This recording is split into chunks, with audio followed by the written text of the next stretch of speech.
같이 따라해 볼까요? 성령님과 메시아의 사역. 메시아, 핸델의 메시아라고 하는 아주 유명한 곡이 있는데요. 이것은 예수님을 믿지 않는 많은 사람들도 이 메시아라는 곡을 듣고요, 이 감탄을 아니할 수 없을 정도로 너무나 많은 사람들에게 영향을 준 곡입니다. 이 곡을 듣고 있노라면은 정말 우리가 그 하늘의 하나님을 우리가 느끼고 또 이렇게 경험할 수 있는 그런 시간이기도 합니다. 그래서 이 메시아라고 했을 때 이 메시아가 무엇인가? 이 메시아는 우리가 이제 헬라어로 한다면은 그리스도라는 뜻이고요. 이 메시아 자체는 우리가 히브리어, 아람어 그쪽에서 온 것입니다. 그래서 메시아라는 말을 우리가 한다면은 그리스도라는 말로 우리가 바꿔서 생각할 수 있는데요. 이것은 기름 부음을 받은 자라는 뜻입니다. 이제 구약 당시에 기름 부음을 받을 수 있는 것은 크게 세 가지 이 직분을 받은 사람이 기름을 받습니다. 왕이 될 때 기름 부음을 받습니다. 그리고 제사장이 될 때 기름 부음을 받고요. 또 선지자가 될 때 기름 부음을 받습니다. 그래서 이 메시아, 그리스도라고 했을 때 이것은 기름 부음을 받은 자로서 이 구약에 있는 많은 선지자들이 어떤 이야기를 했냐면 장차 메시아가 우리에게 올 텐데 이 메시아가 우리를 구원할 것이다. 우리를 죄와 사망에서 구원하고 이 로마의 속죄로부터 또 주변에 있는 강대국으로부터 포로된 우리를 구원해 줄 것이다 라는 희망을 가지며 살아가게 됩니다. 자, 그러다가 정말 2000년 전에 예수님께서 오셨죠.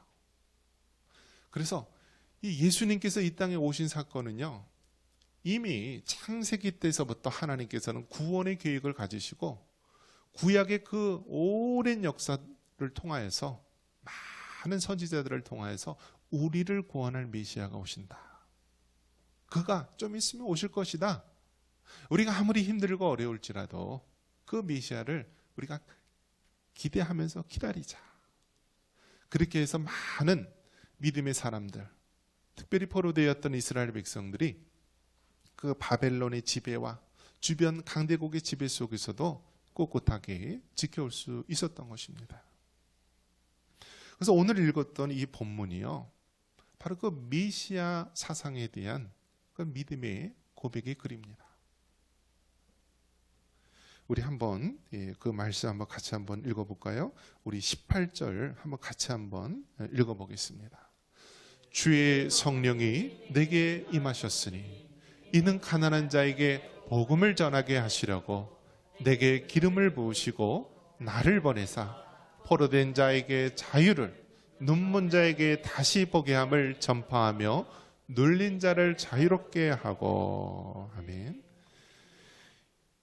이 누가복음 4장에 있는 이 말씀은요, 예수님께서 이제 안식일 날 회당에 가서 있을 때 이사야의 글을 가지고 그렇게 말씀하신 것입니다.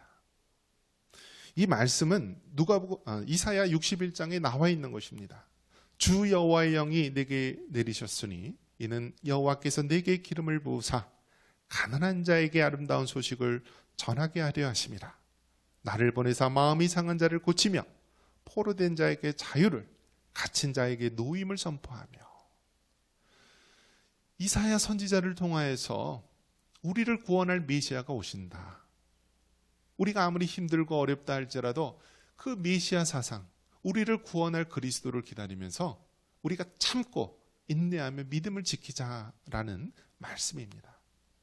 그런데 그 구약의 이사야 선지자가 말씀하였던 여호와의 영이 기름 부으셔서 우리를 포로로 된 상태에서 자유롭게 하고 눈먼 상태에서 다시 보게 함을 하며 우리를 구원할 메시아가 지금 여러분 앞에 있다라고 하면서 예수님께서 그렇게 말씀을 선포하신 것입니다. 여러분, 얼마나 놀라운 말씀입니까? 그 구약에 있는 많은 사람들이 그렇게 메시아를 기다렸고요, 그리스도를 기다렸는데 이제 드디어 예수님께서 그 많은 사람들 앞에서 구약에 말했던 그 메시아가 바로 왔다.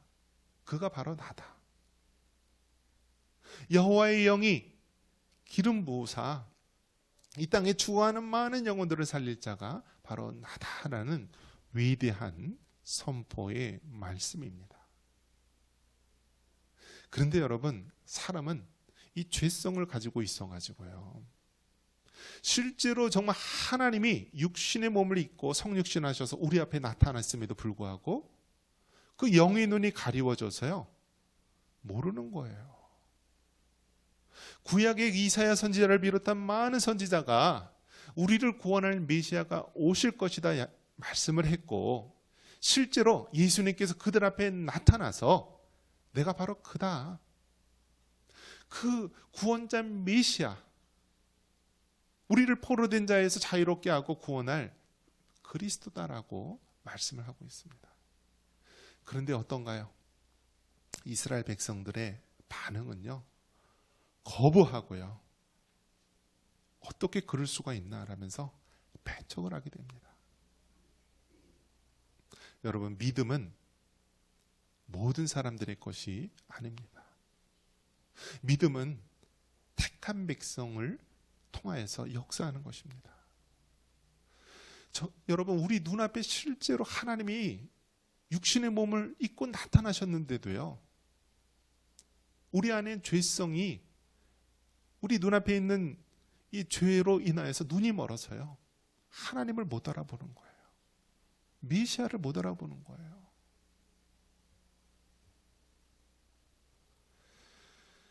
여러분, 그렇기 때문에 여러분, 우리가 예수님을 그리스도로 고백하고 예수님을 메시아로, 우리를 구원할 자로 고백한다라고 하는 것은 하나님의 특별하신 은총임을 믿으시기 바랍니다. 그래서 여러분, 우리가 예수님을 그리스도로 고백할 수 있다는 것은요, 성령님께서 우리에게 기름 부으셔서요, 우리를 감동시키고 우리가 하나님 앞에 무릎 꿇게 하여 주시고 정말 당신만이 우리의 구원할 자신입니다라는 믿음의 고백을 하게 하시는 것입니다. 그래서 여러분, 우리가 구원 얻었다는 이 사실 한 가지만으로요, 우리가 비록 몸이 아프고 사업이 힘들고 이 땅 가운데 어려운 일이 많다 할지라도 우리를 구원하신 그 하나만으로도 우리는 평생 감사와 찬양 올려드려도 부족할 것입니다. 그런 면에서 여러분, 우리를 구원하신 하나님의 은혜에 감사할 수 있는 여러분 되시기를 주님의 이름으로 축원합니다. 여러분, 메시아 되신 우리 예수님이 이 땅에 오셨는데요, 그 예수님께서는 어떤 분이십니까? 포로된 자에게 자유를 주시는 분입니다. 즉, 우리를 회복시키시는 하나님이다라는 거예요.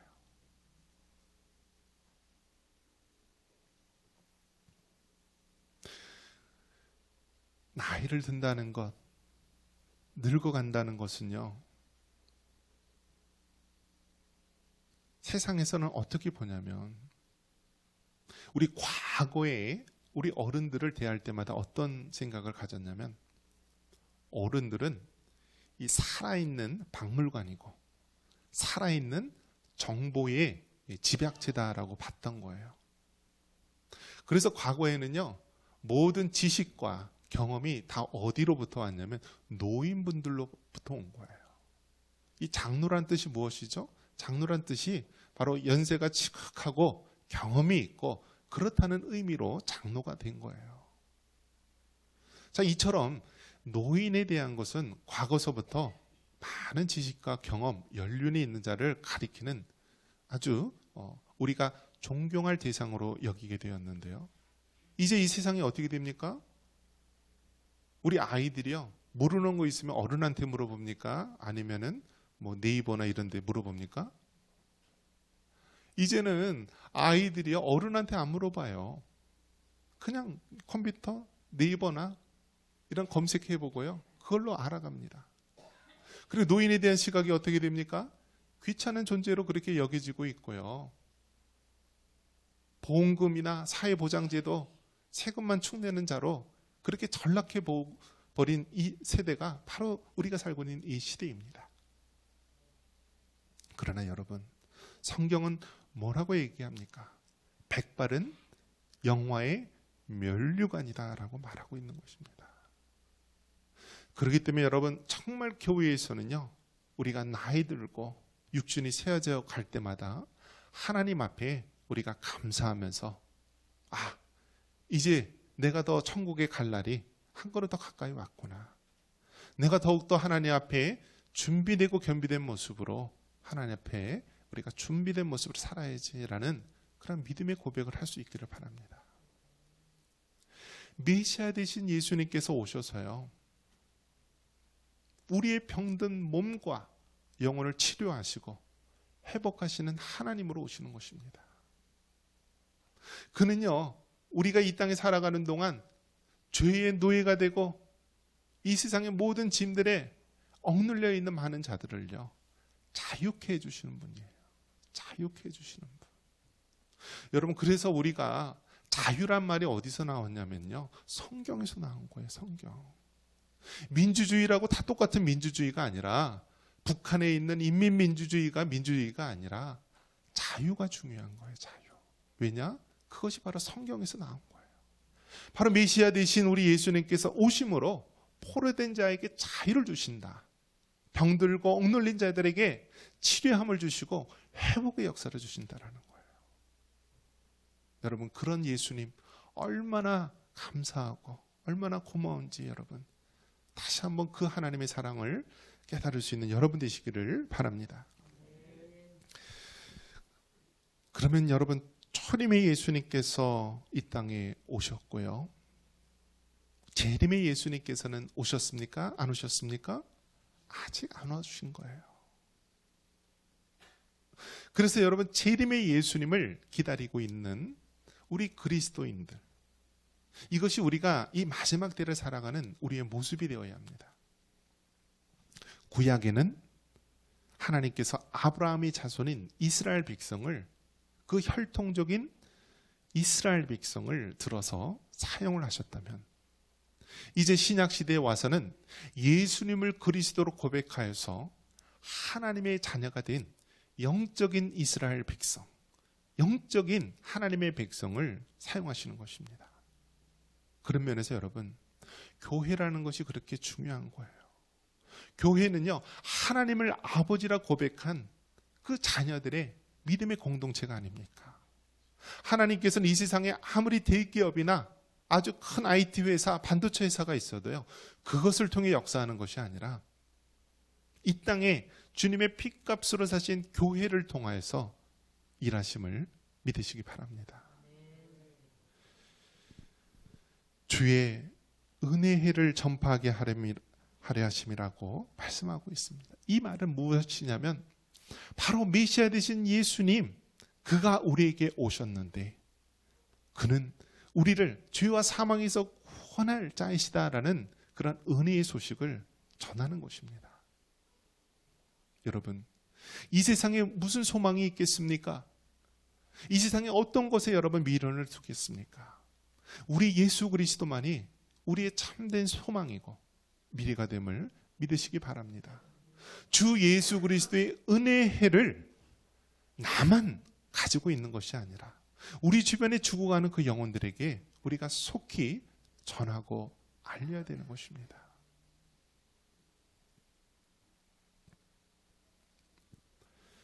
베드로전서 2장 9절에 우리의 신분을 뭐라고 얘기하냐면 왕 같은 제사장이다 말합니다. 우리 같이 한번 고백하여 보겠습니다.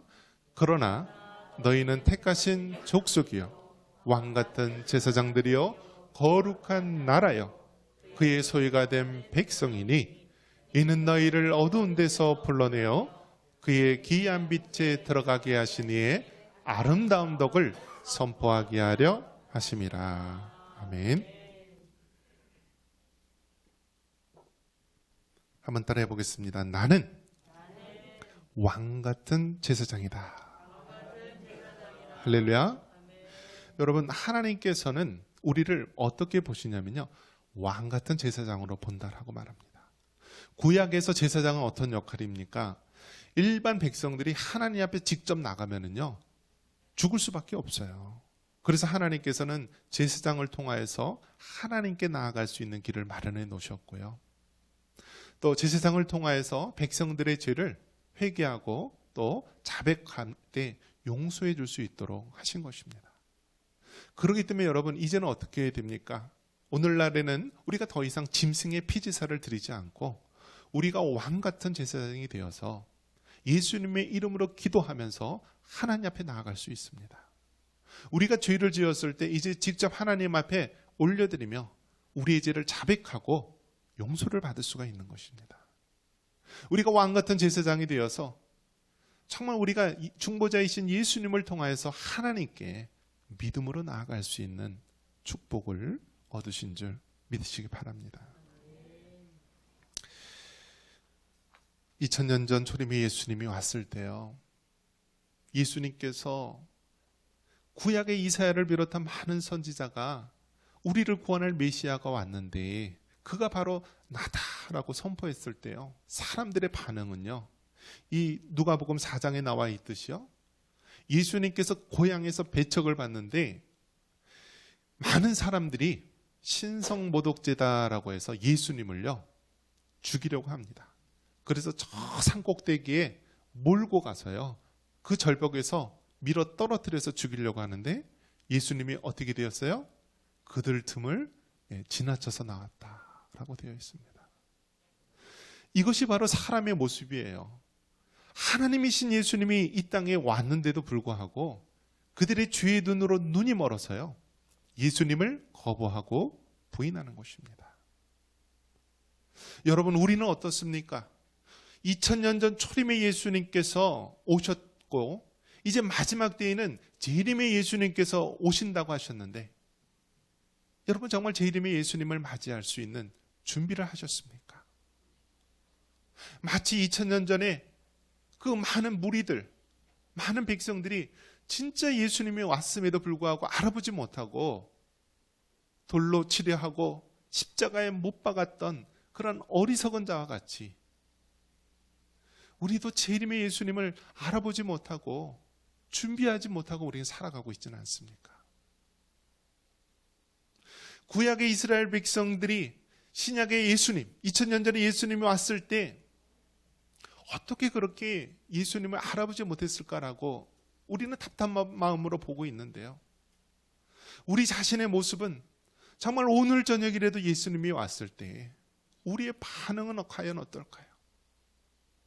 예수님, 마지막 때 이 땅에 오시겠다고 하신 예수님, 우리가 정말 사도신경을 통하여서 고백했듯이 저리로서 산자와 죽은 자를 심판하러 오실 예수님을 믿습니다 라는 그런 고백이 정말 있으신 건가요? 정말 재림의 예수님, 심판주의 예수님을 기다리는 자인데 우리가 어찌 하나님 앞에 예배를 게을리하고 우리가 어찌 말씀에 집중하지 못하고 살아갈 수 있습니까?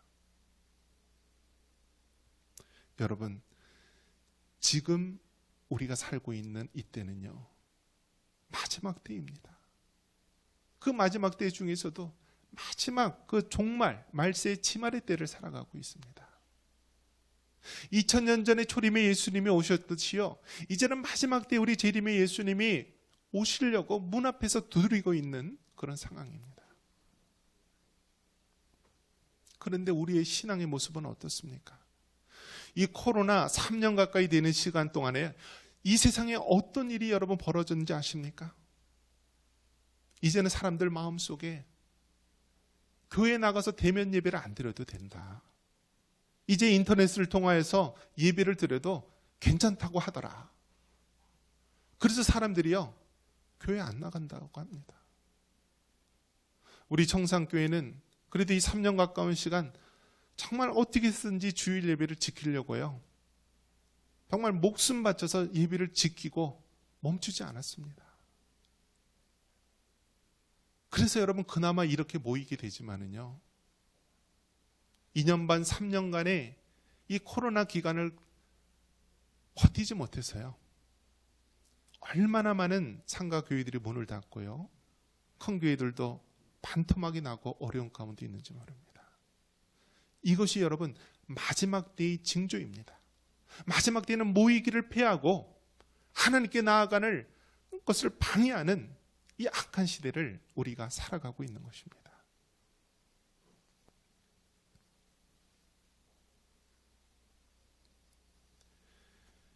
(21절) 우리가 같이 한번 요한계시록 22장 20절 같이 한번 읽어보겠습니다. 요한계시록 22장 20절. 이것들을 증언하시니가 이르시되 내가 진실로 속히 오리라 하시거늘 아멘. 주 예수여 오시옵소서. 아멘. 여러분 2000년 전 초림의 예수님께서 성육신 하셔서 실제로 사람들 앞에 나타났습니다. 그런데 그 당시에 있는 사람들은요, 죄의 눈이 멀어서요, 구원의 예수님, 메시아 예수님을 알아보지 못하고 오히려 십자가에 못 박아 죽게 하는 그러한 죄인의 길을 택하게 됩니다.